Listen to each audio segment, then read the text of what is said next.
नमस्कार, मी Siddhesh दिलीपची gold news अनकटच्या prime टाईममध्ये तुम्हा सर्वांचं स्वागत करतोय। बातमीपत्राला सुरुवात करण्याआधी एक नजर टाकूया बातमीपत्रातील काही महत्त्वाच्या हेडलाईन्सवर।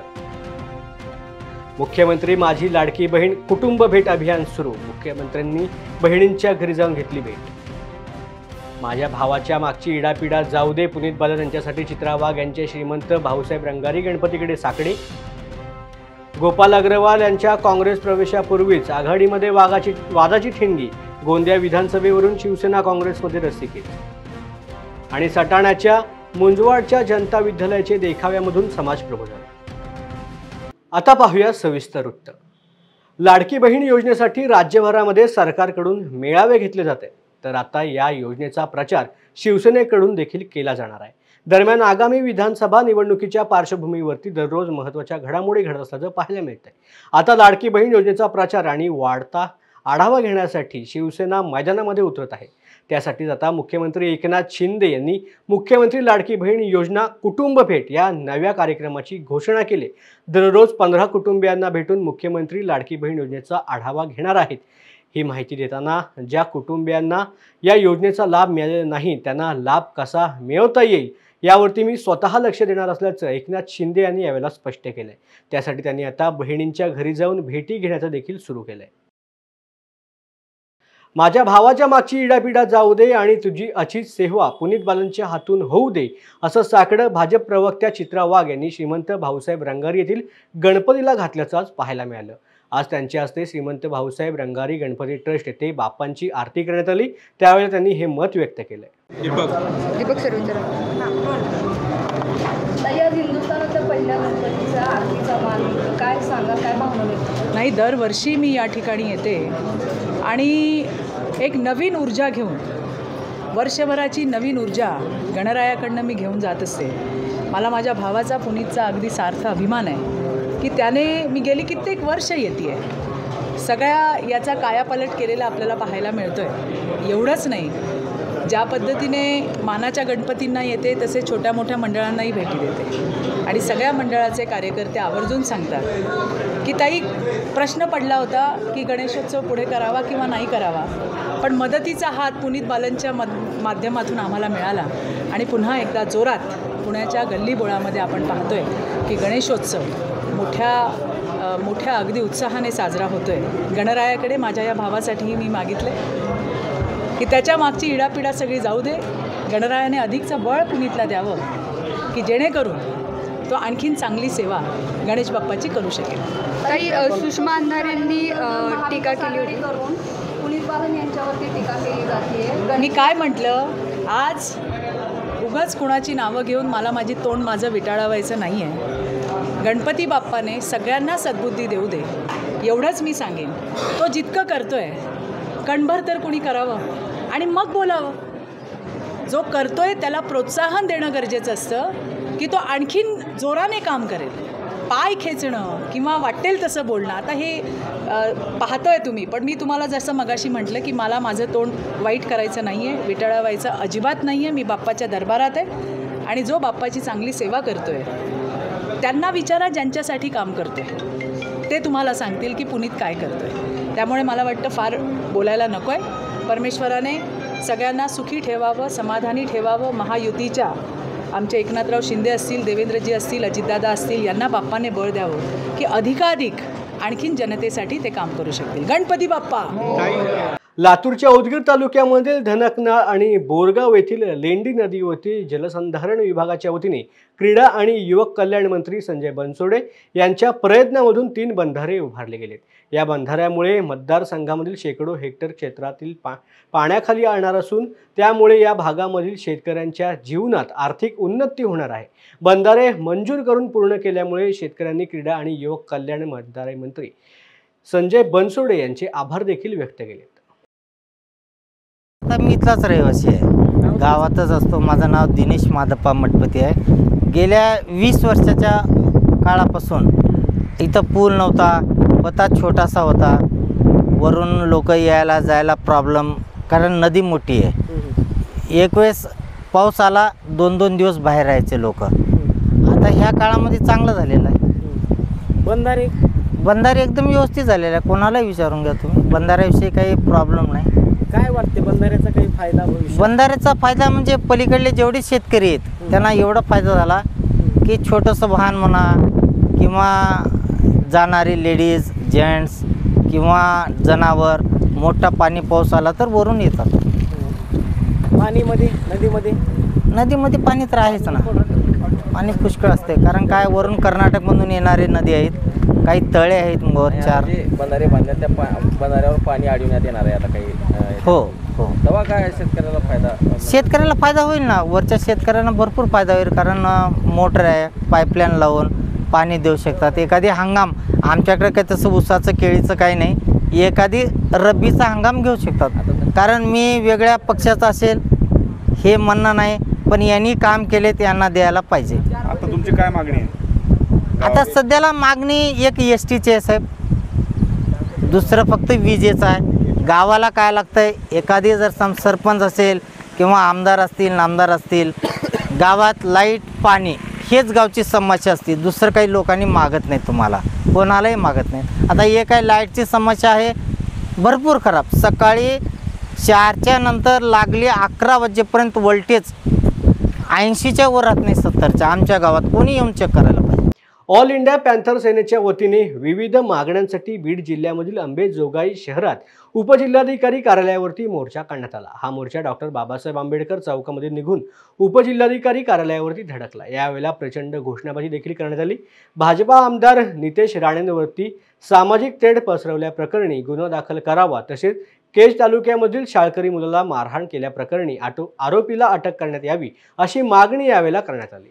डॉक्टर बाबासाहेब आंबेडकर चौक ते उपजिल्हाधिकारी कार्यालय अंबेजोगाई येथे ऑल इंडिया पॅन्थर सेनेच्या वतीने मोर्चा काढण्यात आला. मोर्चाच्या प्रमुख मागण्या अशा होत्या की भाजपचे आमदार नितेश राणे यांनी मस्जिदीमध्ये घुसून चुनचुन के मारेंगे असे वक्तव्य करून महाराष्ट्रासह देशभरामध्ये दंगलीचं वातावरण निर्माण केलेलं आहे.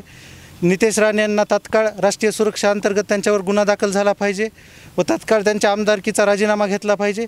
या संदर्भात व केज येथील येवता गावातील इयत्ता 3रीमध्ये शिकत असलेल्या मुलाला चॉकलेट चोरलं म्हणून तिथलच्या काही जातीवादी लोकांनी झाडाला बांधून मारले. त्या प्रकरणामध्ये त्याच्यावर 1808 गुन्हा दाखल आहे, परंतु बाल संरक्षण अंतर्गत जो कायदा आहे त्याच्यामध्ये तो गुन्हा ॲड करावा व तात्काळ आरोपीला अटक करावी. परळी येथील गिरवली येथील मातिंग समाजाची वेळ झाले बातमीपत्रात छोट्याशा विश्रांतीची. कुठे जाऊ नका, पाहत राहा न्यूज अनकट. ऐतिहासिक वारसा लाभलेला मराठ मुलूक महाराष्ट्र. या महाराष्ट्राला विविध रंगी छटा आहेत. साहित्य, कला, पर्यटन, नृत्य, भाषा, संत परंपरा अशा विविधतेने तो नटलेला आहे.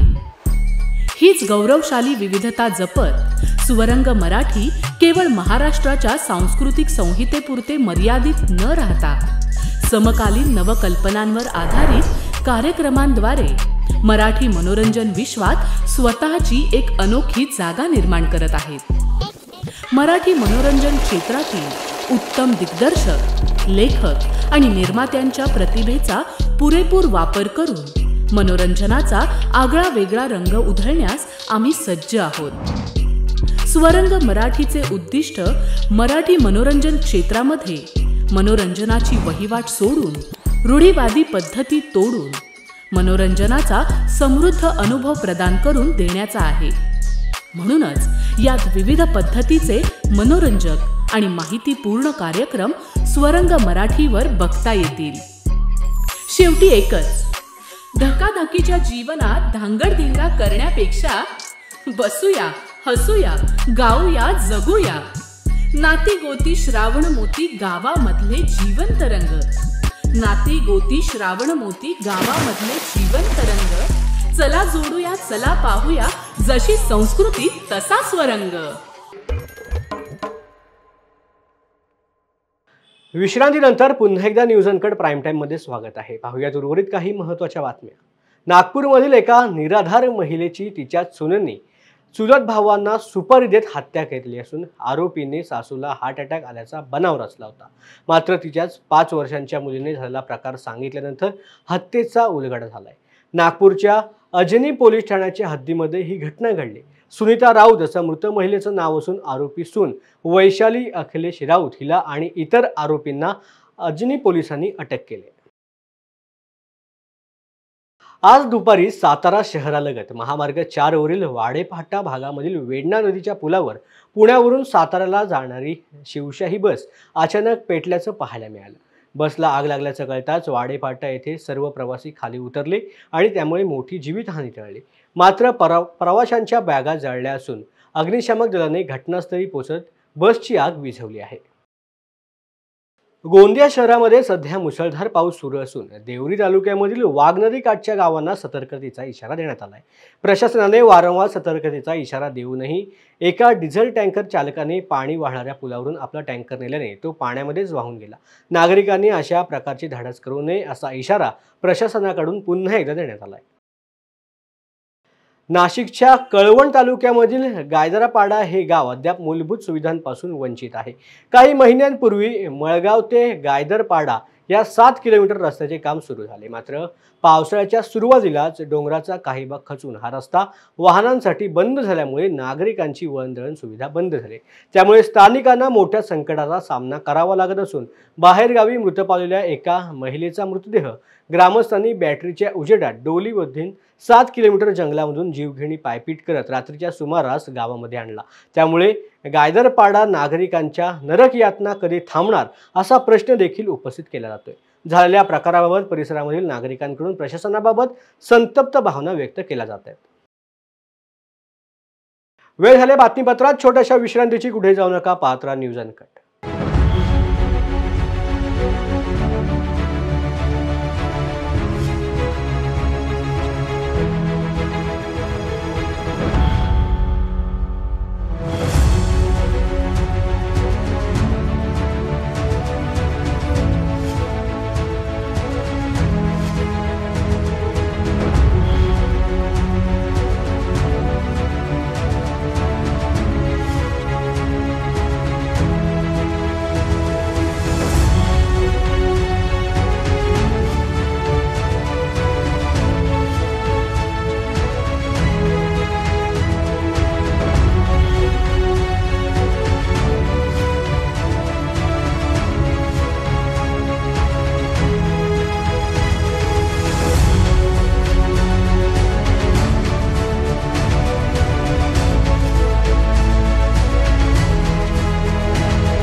विश्रांतीनंतर पुन्हा एकदा स्वागत आहे।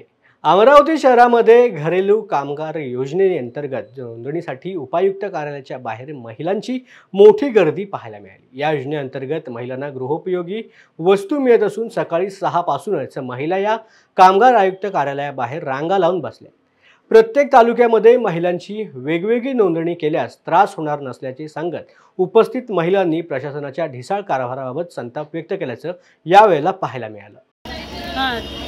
तर आता इथे आम्ही घरेलू कामगार महिलांची नोंदणी म्हणजे आम्ही आमची नोंदणी करण्यासाठी आलेलो आहोत। तर आमची अशी तक्रार आहे की आमच्या या महिला आम्ही 4 वाजतापासून इथं आलेलो आहे, पण आमची नोंदणी होत नाही आहे। मला असं म्हणायचं आहे की आमच्या ह्या महिलांना इथं अमरावतीमध्ये न येता, कारण आम्हाला यायला खूप वेळ लागतो, आम्हाला 90 किलोमीटर अंतर पार करून इथं यावं लागत आहे। पण माझं असं म्हणणं आहे की आम्हाला यामध्ये वरुड तालुक्यामध्ये जर आम्हाला ह्या इथल्या लोकांनी जर त्यांनी सुविधा तिथे उपलब्ध करून दिली तर आमचा हा वेळ वाचेल, आमच्या महिलांची धावपळ होणार नाही। आणि असं वाटतं की ह्या महिला आचारसंहितेच्या आधी ह्या जो महिलांना त्रास होत आहे आणि गर्दी वाढत आहे तो त्रास कमी होईल आणि महिलांची जी संख्या इथे वाढत आहे ना ती सुद्धा त्यांचं तिथे काम जर झालं तर गर्दी इथे सुद्धा ऑफिसला कमी होईल आणि त्यांना सुद्धा होणारा कर्मचाऱ्यांना जो त्रास आहे तो देखील कमी होईल असं माझं मत आहे। त्याच्यामुळे माझी अशी मागणी आहे किंवा आमच्या सर्व महिलांची मागणी आहे की आम्हाला तालुक्यानुसार आम्हाला 1 दिवस तरी तिथे द्यावा। नाशिकच्या सटाणा तालुक्यामधील मंजुवाड जनता विद्यालयामध्ये कला शिक्षक दिगंबर अहिरे आणि शिक्षक SK जाधव यांच्या संकल्पनेमधून महिला सक्षमीकरण समाज प्रबोधनपर संदेश देणारा देखावा सादर केला गेला आहे। या देखाव्यामध्ये विकृती विरोधामध्ये विद्यार्थिनींना रणरागिणीच्या आक्रमक भूमिकेमध्ये दाखवण्यात आले।